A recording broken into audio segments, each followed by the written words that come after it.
Imagine you're 15 years old and you've been stripped from your life that you know. You've been promised a life of prosperity, but in return you've been exploited for your vulnerability and found yourself in a human trafficking ring. Unfortunately, this is not just an American situation. For some, this is their true reality that they live in. Human trafficking is something that affects us all on a daily basis, so most of us are unaware that it's even happening or what to do when it is happening. I've always had a heart for injustice advocacy and human rights advocacy, and human trafficking has been somewhere in my heart that just has been really prevalent. And so there, I found this organization called the Araminta Freedom Initiative. Injustice of sex trafficking is very active throughout Maryland, but there are many ways that Araminta has shown us how we can help with solutions that are credible and beneficial. Let's start by looking at the issue at hand.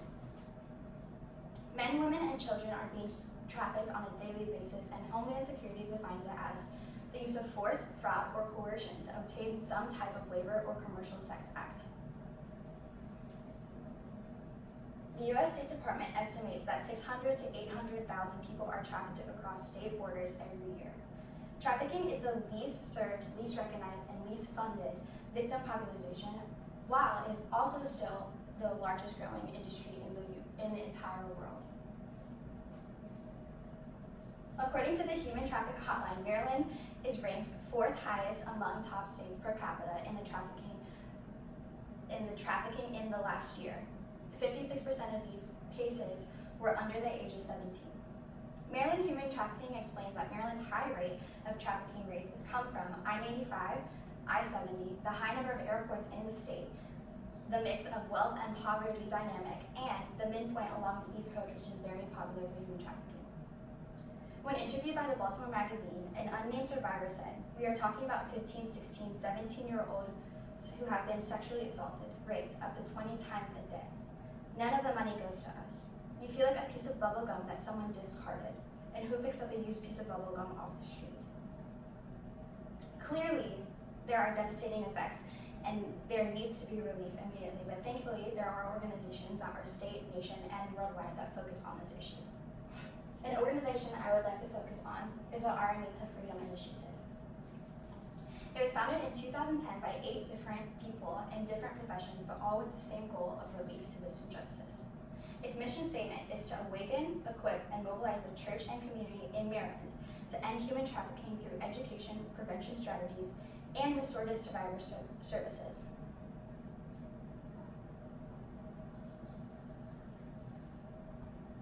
Their name comes from Harriet Tubman's given name when she was born into slavery in Maryland.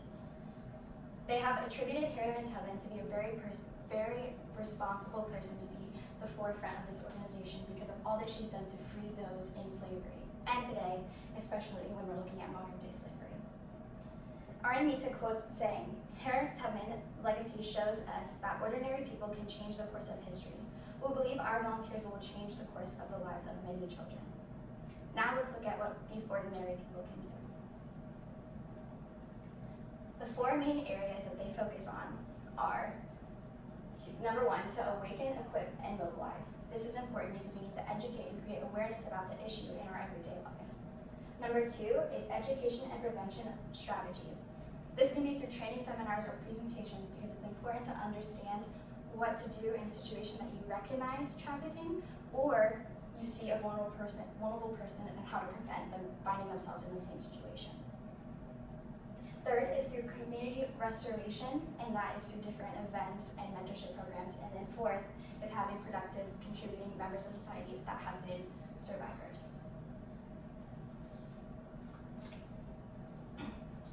There are many different ways that you can directly get involved. The first being monetary donations. The second you can do is by having tangible needs met, like living accommodations, shampoos, conditioners, any toiletries, just human necessities. And you can donate those, or you can donate money for those things. You can also volunteer for any of the community events, or you can become trained to become a mentor or actively participate in the community outreach as a facilitator. You can also join the faculty and use gifts that you've been gifted to help these people in need. Lastly, you can contact your government officials and advocate for change in legal action against the perpetrators and to help the victims. The issue of human trafficking is very prevalent and increasing. Araminta Freedom Initiative has given us, ordinary people, the advantage to be able to help and decrease, and one day, eliminate these atrocities. Whether or not you are directly affected, any injustice is a responsibility of all. It's an attack on our humanity, all of our humanity. I challenge you to do what you can to help Araminta Freedom Initiative. You can volunteer, donate, run the 5K, educate yourself and others to continue to fight for what's right and to help those who need it.